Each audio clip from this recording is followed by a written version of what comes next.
नमस्कार। सुर्खियों के बाद खबरों को विस्तार से देखेंगे। आपके साथ मैं हूं ललित प्रजापति। तो कल है उपचुनाव, 28 सीटों पर मतदान होना है और अब आज उम्मीदवार घर घर जाकर डोर टू डोर कैंपेन कर रहे हैं। वोटिंग की तैयारियां भी लगभग पूरी हैं। मतदान के लिए सुरक्षा व्यवस्था कड़ी कर दी गई है। आज मतदान दलों को पोलिंग सेंटर के लिए रवाना किया जा रहा है। इस बार पोलिंग बूथ पर कतार नहीं लगेगी। लाइन में लगने की जगह टोकन की व्यवस्था की गई है। मतदान कर्मियों को पीपीई किट दी गई है, फेस शील्ड दी जा रही है। मतदान केंद्र सैनिटाइज किए जा रहे हैं। अलग अलग जगहों की हम तस्वीरें भी आपको दिखा रहे हैं। खंडवा, शिवपुरी, बुरहानपुर, मंदसौर, गुना, किस तरीके से तैयारियां हैं अलग अलग जगहों पर। एक स्क्रीन पर आप देखिए 5 तस्वीरों के जरिए।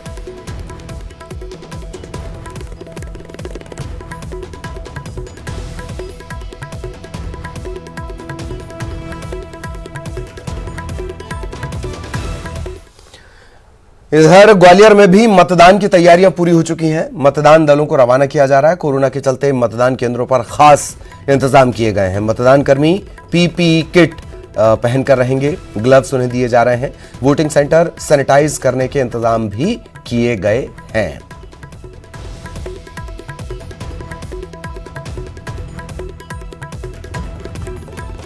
मतदान केंद्र हैं, उसके अंदर और बाहर भी हमने कोरोना को लेकर विशेष व्यवस्था की है। बाहर, मतदान केंद्र के बाहर जब भी कोई व्यक्ति मतदान देने के लिए आएगा तो हमारा बीएलओ उनको बताएगा कि उसका मतदान केंद्र कौन सा है।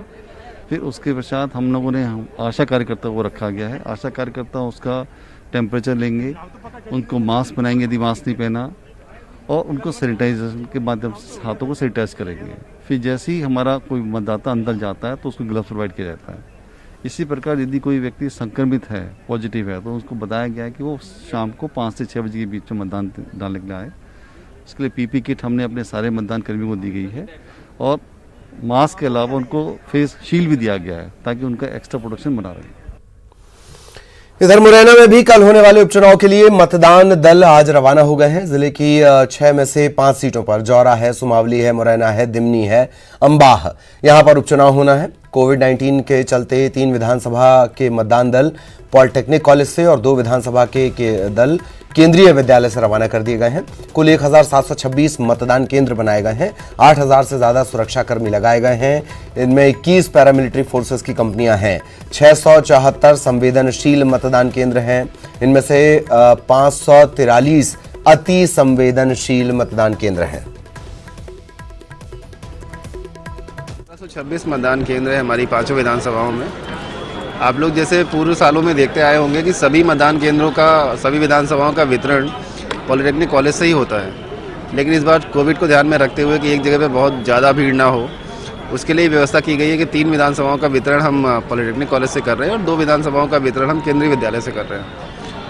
कुल 1726 मतदान केंद्रों में से इन 3 विधानसभाओं के 1094 मतदान केंद्रों का वितरण यहाँ पर है और 638 मतदान केंद्रों का वितरण वहाँ पर है। इधर खंडवा के मानधाता में कल होने वाले उपचुनाव को लेकर खंडवा जिला प्रशासन ने सारी तैयारियां पूरी कर ली हैं। यहां 293 मतदान केंद्र बनाए गए हैं। इसमें 3000 से ज्यादा कर्मचारियों की ड्यूटी लगाई गई है। खंडवा के डाइट सेंटर में आज सुबह से ही मतदान सामग्री वितरण का कार्य हुआ। उसके बाद मतदान कर्मियों को यहां पर मतदान सामग्रियों के साथ एक एक कर रवाना भी कर दिया गया। खंडवा कलेक्टर और जिला निर्वाचन अधिकारी अनय द्विवेदी ने बताया कि मानधाता विधानसभा में कुल 3 पिंक बूथ हैं। यहां सिर्फ महिला मतदाता रहेंगी। मतदाताओं को किसी तरह की परेशानी ना हो, कोरोना की गाइडलाइंस को ध्यान में रखते हुए हर मतदान केंद्र पर स्वास्थ्य विभाग की टीम भी तैनात की गई है।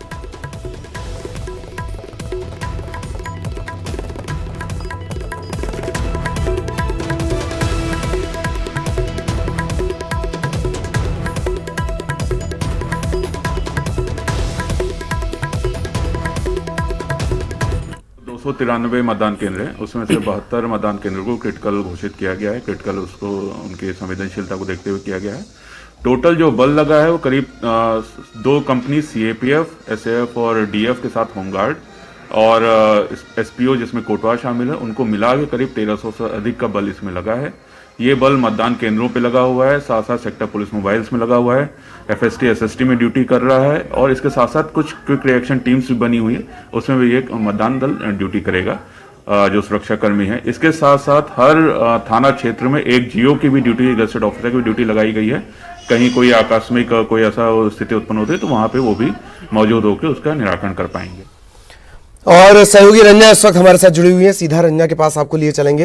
रंजना, जितना मतदाताओं के लिए या कहें कि नेताओं के लिए चुनौती है ये चुनाव, उतना उससे कहीं ज्यादा चुनाव आयोग के लिए सुरक्षित चुनाव करवा पाना, खासतौर पर खतरा जब कोरोना का हो।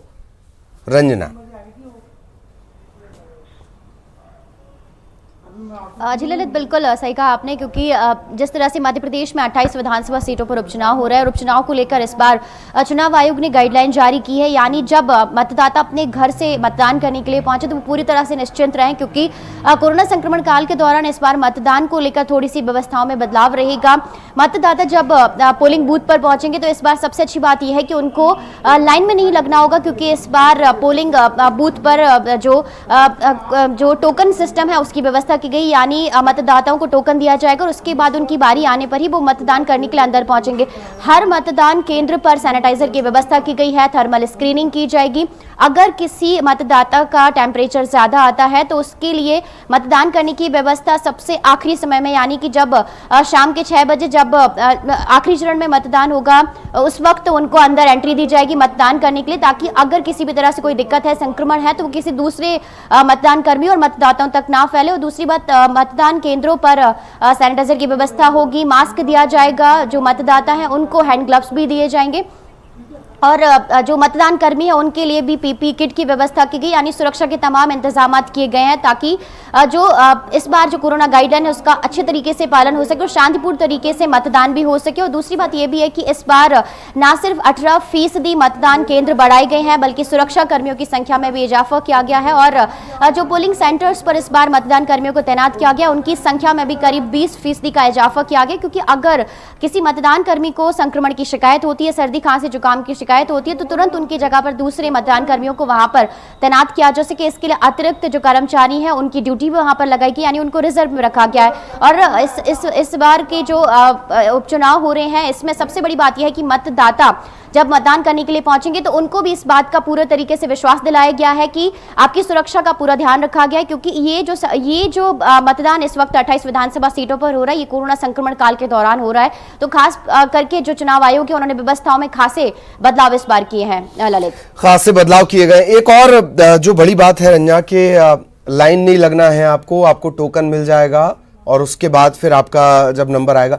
ये सिस्टम, टोकन सिस्टम जो है ये कैसे काम करेगा? बहुत सहज सरल शब्दों में समझाएं ताकि हमारे जो दर्शक जिन जगहों पर चुनाव होना है वो इसे समझ सकें। टोकन सिस्टम कैसे काम करेगा रंजना?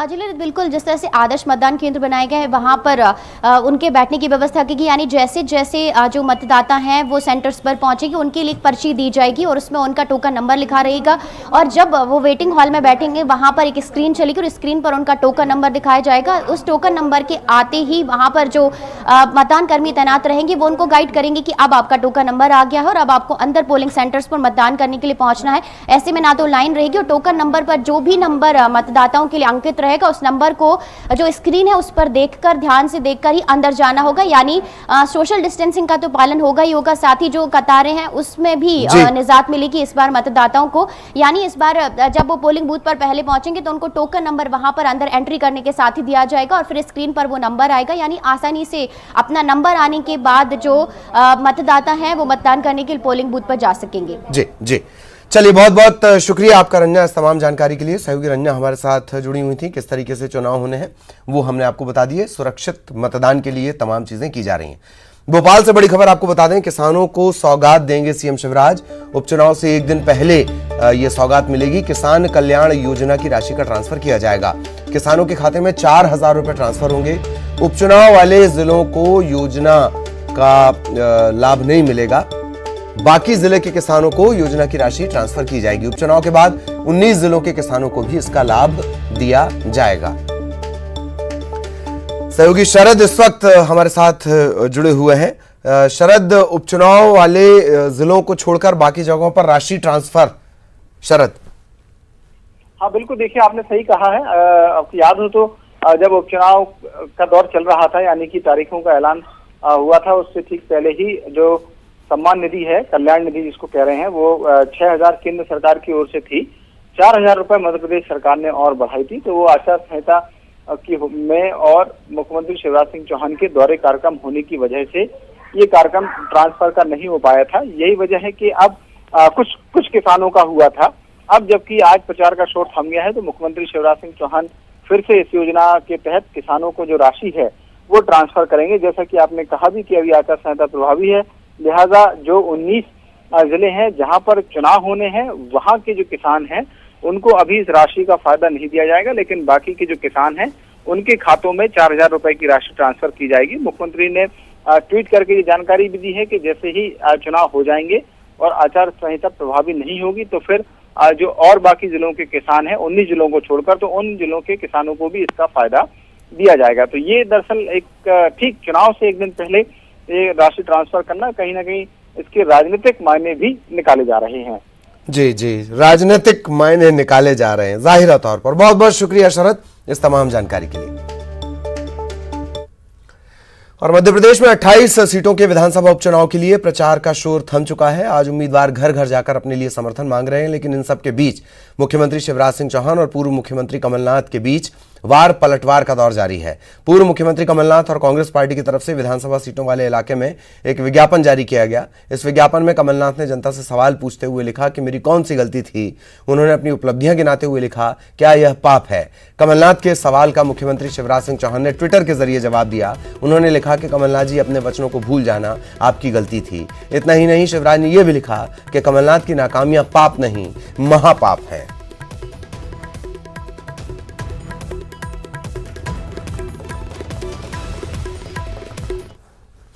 जयभान सिंह पवैया ने कांग्रेस पर हमला किया है। आरिफ मसूद की सदस्यता खत्म करने की मांग उन्होंने की है। मजहबी उन्माद फैलाते हैं मसूद को राष्ट्रद्रोह का अपराधी माना जाए।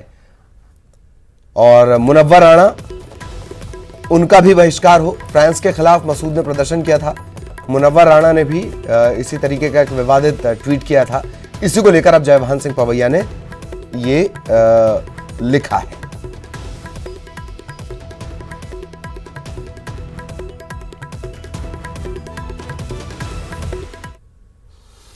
मंदसौर में एक मतदान कर्मी की दिल का दौरा पड़ने से मौत हो गई। सुधीर जोशी नाम के मतदान कर्मी की मतदान केंद्र संख्या 197 पर ड्यूटी लगाई गई थी। मतदान सामग्री वितरण केंद्र पर बने स्वास्थ्य परीक्षण काउंटर पर मतदान कर्मी सुधीर जोशी का स्वास्थ्य परीक्षण किया गया। उनका स्वास्थ्य ठीक नहीं पाया गया। उन्हें तुरंत एम्बुलेंस के जरिए जिला चिकित्सालय भेजा गया, जहां डॉक्टर्स ने 2 घंटे तक कोशिश की, लेकिन सुधीर जोशी की जान नहीं बचाई जा सकी। सुधीर जोशी सरकारी महाविद्यालय में अकाउंटेंट के पद पर थे। कलेक्टर और जिला निर्वाचन अधिकारी मनोज पुष्प ने बताया कि निर्वाचन आयोग के नियमानुसार मतदान कर्मी के परिजनों को आर्थिक सहायता राशि 15 लाख उपलब्ध कराई जाएगी। निर्वाचन आयोग ने व्यवस्था ये दी है कि निर्वाचन कार्य में लगे अगर किसी दिन मतदान कर्मी की मौत होती है तो शासन उन्हें 15 लाख की सहायता राशि प्रदान करवाएगा। सामग्री वितरण के पूर्व हेल्थ की जो काउंटर लगा था उस काउंटर पे वो उपस्थित हुए थे। उन्होंने अपनी तबीयत खराब होने की बात बताई थी। मतदान दल में उनका मतदान केंद्र 197 पर मतदान अधिकारी क्रमांक 2 के रूप में ड्यूटी थी, लेकिन सामग्री प्राप्त करने के पूर्व ही उनकी तबीयत थोड़ी ख़राब लग रही थी। तो स्वास्थ्य की टीम ने उनका जांच किया और उसको फिर जिला अस्पताल भेजा था। अभी थोड़ी देर पहले उनकी जिला अस्पताल में डेथ हुई है। जो इलेक्शन कमीशन के निर्देश हैं और जो इंश्योरेंस का कवर है उसके उन्हें लाभ दिलाने के लिए प्रकरण। जबलपुर से बड़ी खबर आपको बता दें, ओबीसी मामले की जुड़ी याचिकाओं पर आज अहम सुनवाई हुई है। प्रदेश में फिलहाल 14% आरक्षण लागू रहेगा और 27% बढ़ा हुआ ओबीसी आरक्षण, इस पर रोक बरकरार रहेगी। 1 दिसंबर को सभी मामलों पर अंतिम बहस होगी।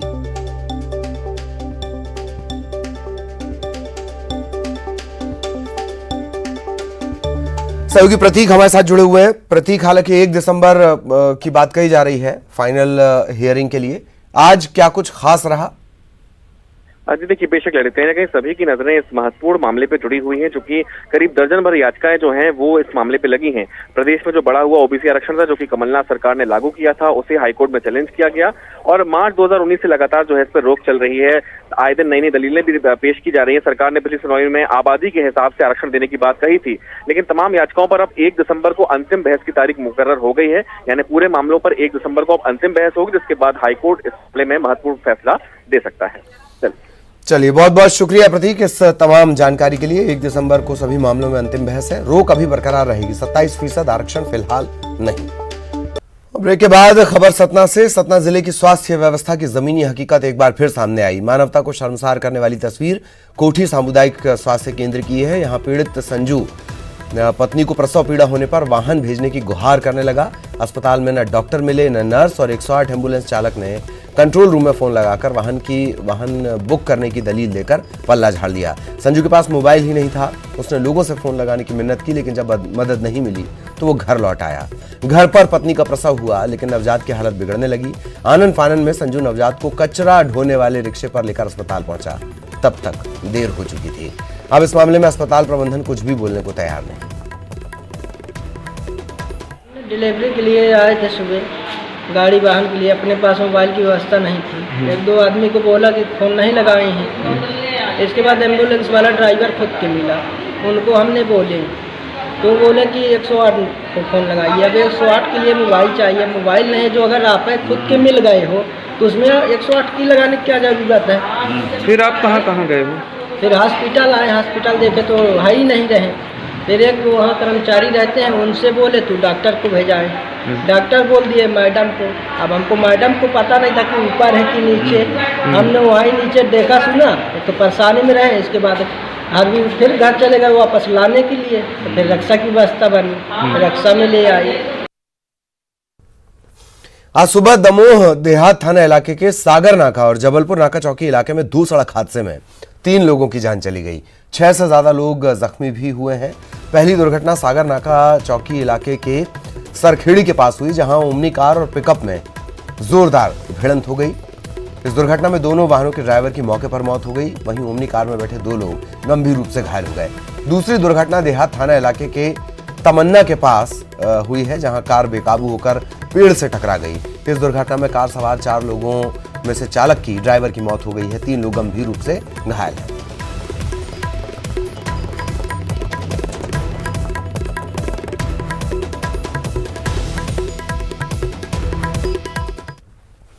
सिवनी में विगत 3 महीनों से भूकंप के हल्के झटकों के बाद अब तीव्र भूकंप आने की घटनाओं से लोग दहशत में हैं। सिवनी में एक हफ्ते के अंदर 3.5, 3.3 रिक्टर स्केल की तीव्रता वाले 2 भूकंप आ चुके हैं। 2 बड़े भूकंप आने की घटना के बाद जिला प्रशासन ने आगे भी भूकंप आने की आशंकाओं को लेकर हाई अलर्ट जारी किया है। इसके अलावा 72 घंटे के अंदर भूकंप के झटके आने की चेतावनी दी है। जिला प्रशासन ने लोगों से सतर्क रहने की अपील की है। पहले आए भूकंप का कारण पता करने के लिए भारतीय मौसम विज्ञान केंद्र और भारतीय भू वैज्ञानिक सर्वेक्षण विभाग के विशेषज्ञ लगे हुए हैं। इसके अलावा जिला प्रशासन द्वारा पुलिस, होमगार्ड, एसडीआरएफ, स्वास्थ्य और स्थानीय प्रशासन के अधिकारी कर्मचारियों को अलर्ट पर रखा गया है। रिक्टर पैमाने पर नापा गया है और विधिवत भूकंप हुआ है, और उसमें जो एपिसेंटर है उसके आसपास के जितने गांव हैं उन गांवों में विशेष सतर्कता बरतते हुए, क्योंकि उसके आफ्टर शॉक्स आते हैं और आफ्टर शॉक जो है 3.3 से घटते क्रम में ही आएंगे, 1 या 2 में।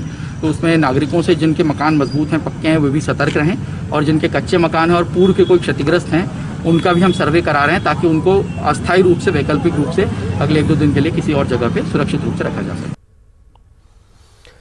और कोरोना संक्रमण के हिसाब से इंदौर वालों के लिए अक्टूबर राहत भरा रहा। इसमें 1 लाख से ज्यादा सैंपल की जांच हुई है। 9,500 से ज्यादा कोविड-19 संक्रमित मिले, लेकिन 11,500 से ज्यादा मरीजों ने कोरोना के खिलाफ जंग जीती और डिस्चार्ज हुए। अक्टूबर के पहले दिन से ही सबसे ज्यादा 495 मरीज मिले, तो महीने के आखिरी दिन सिर्फ 77 मरीज मिले। इस महीने की शुरुआत में 4,533 सक्रिय मरीज थे, जो अंतिम दिन 2,566 रह गए।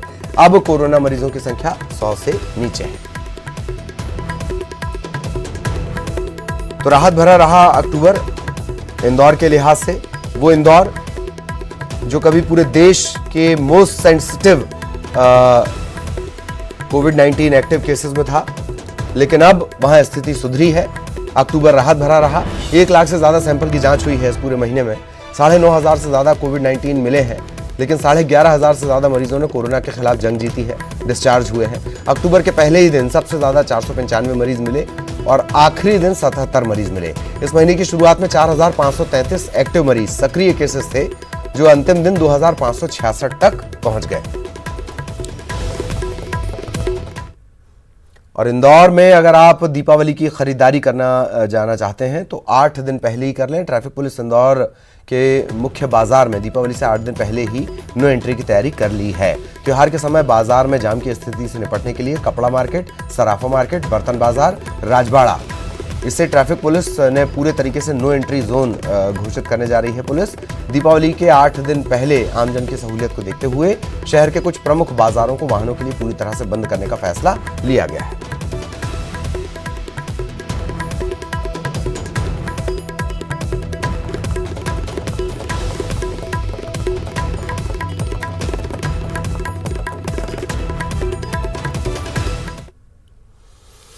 और कमलनाथ की याचिका पर सुनवाई। सुप्रीम कोर्ट ने चुनाव आयोग के आदेश पर रोक लगाई है। स्टार प्रचारक का दर्जा छीनने का यह पूरा मामला है।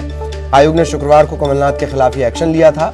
सीजेआई ने यह कहा है कि वो अब इस बाबत सुनवाई करेंगे कि क्या चुनाव आयोग के पास ये अधिकार है कि वो किसी पार्टी के स्टार प्रचारक का दर्जा उस व्यक्ति से छीन ले। चुनाव आयोग ने पिछले दिनों कमलनाथ को चेतावनी के बावजूद बार बार चुनावी सभाओं में अपने बयानों से आचार संहिता उल्लंघन करने के मामले में कांग्रेस पार्टी के स्टार प्रचारकों की लिस्ट से हटाने का आदेश दिया था। सुप्रीम कोर्ट में कमलनाथ की तरफ से दाखिल याचिका में कहा गया कि चुनाव आयोग ने उनके वैधानिक अधिकारों का उल्लंघन किया है। सुशील हमारे सहयोगी इस वक्त जुड़े हुए हैं। सुशील, क्या कुछ अपडेट और क्या कुछ इस सुनवाई के दौरान सामने आया? हाँ जी, देखिए ललित, साफ तौर से सुप्रीम कोर्ट ने फिलहाल चुनाव आयोग के उस आदेश पर रोक तो लगा दिया है, लेकिन सबसे बड़ी बात है कि सुप्रीम कोर्ट अब इस चीज की परीक्षण भी करने वाला है कि क्या चुनाव आयोग किसी भी चुनाव में अगर कोई स्टार कैंपेनर है तो क्या उसके प्रचार प्रसार पर रोक लगा सकता है या नहीं, क्योंकि देश भर में कई राज्यों में भी आने वाले दिनों में चुनाव है और ऐसे में चुनाव आयोग द्वारा किए गए इस प्रकार की कार्रवाई को लेकर सुप्रीम कोर्ट ने भी इस पूरे मामले में कहा है कि ये एक लार्जर इशू है, लिहाजा हम इस पूरे मामले पर सुनवाई करेंगे। चुनाव आयोग की तरफ से इस पूरी याचिका पर सुनवाई करने का कोई औचित्य न कहते हुए इस याचिका को खारिज करने की बात कही, लेकिन चीफ जस्टिस ने खुद इस पूरे मामले में कहा कि हम इस मामले में परीक्षण करेंगे कि क्या चुनाव आयोग को ऐसा कोई अधिकार है कि वो इस प्रकार के रोक या आदेश जारी कर सकता है। हालांकि फिलहाल चुनाव आयोग के सुशील, मैं आपको इस वक्त रोकना चाह रहा हूं, आप बने रहिएगा हमारे साथ। Praveen Dubey, senior editor news 18 Madhya Pradesh, इस वक्त वो हमारे साथ जुड़े हुए हैं। प्रवीण जी, सुनवाई हुई है और रोक लगा दी गई है, हालांकि अब तो चूंकि प्रचार ही खत्म हो चुका है। सबसे पहले इस सुनवाई को लेकर फिर मेरा एक सवाल रहेगा। बिल्कुल ये बात सही है ललित, और आप देखिए कि ये दलील दी थी चुनाव आयोग ने भी सबसे पहले कि भाई ये तो अब याचिका बेकार हो गई क्योंकि कैंपेन खत्म हो गया, लेकिन फिर भी जो सुप्रीम कोर्ट के चीफ जस्टिस उन्होंने कहा कि हम आपके आदेश पर रोक लगा रहे हैं क्योंकि और आप जवाब दाखिल करें, और ये तर्क दिया गया कमलनाथ के वकील की तरफ से कि भाई ये उनके अधिकार का मामला है, ये ठीक है, भले ही प्रचार अब वो कर नहीं पाएंगे, प्रचार तो यहाँ खत्म हो गया एमपी में कल शाम को 5 बजे। बस मैं यहीं पर मैं आपको रोकना चाह रहा हूँ प्रवीण जी। मूल अधिकारों का जिक्र भी अदालत ने किया। अदालत ये देख रही है कि चुनाव आयोग क्या ऐसा कर सकता है या नहीं कर सकता है, पर सवाल ये भी है कि आपने किसी का हक तो छीन लिया। बिल्कुल, सुप्रीम कोर्ट, आप देखिए सुप्रीम कोर्ट ने कहा यही कि अब वो इस बाबत सुनवाई करेंगे कि क्या चुनाव आयोग के पास ये अधिकार है कि वो किसी पार्टी के स्टार प्रचारक का दर्जा उस व्यक्ति से छीन ले। तो कुल मिला के अगर आप देखें तो ये एक तरह से कमलनाथ के फेवर वाला मामला, अब जो पूरा मामला है वो परसेप्शन का है। अब तो कोई एक्शन का की तो गुंजाइश है नहीं, प्रचार तो खत्म हो गया। अब जो भी मामला है वो परसेप्शन का है, वो सहानुभूति की शक्ल में आए, वो इस शक्ल में आए कि उनके साथ गलत हुआ, जिस भी शक्ल में आए, लेकिन ये बात सही है कि ये परसेप्शन का मामला है और इस पूरे मसले को लेकर हम कह सकते हैं कि एक तरह से कमलनाथ की जीत है। हम इसे जीत के तौर पर भी वो इसे प्रचारित कर सकते हैं कि सुप्रीम कोर्ट ने भी उनके मसले को लेकर एक तरह से संज्ञान लिया और ये कहा कि गलत हुआ उनके साथ। जी चलिए, बहुत बहुत शुक्रिया प्रवीण जी आपका बातचीत, जानकारी और विश्लेषण के लिए। सुशील, आपका भी बहुत बहुत धन्यवाद ये अहम खबर हमारे दर्शकों तक पहुंचाने के लिए। और इसी के साथ इस बुलेटिन में इतना ही। नमस्कार।